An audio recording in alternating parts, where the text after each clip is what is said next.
I po planu do 1. aprila se očekuje završetak celog mosta.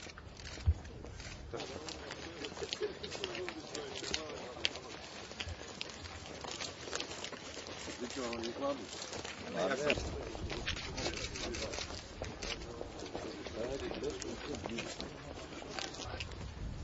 Evo ide.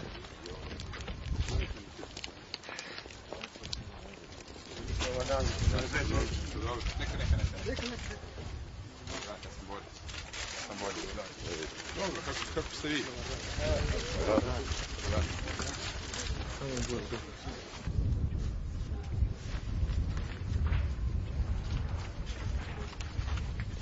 Šetaju vamo, nemaju pitati. Znaš kako čekaju bilo? Možeš neće. A ne, nego, pogledajte gospodin. Pogledajte, lazno. Pa da, ne. Ja se budim zbog bebi. Ne, on se čeriti ovdje.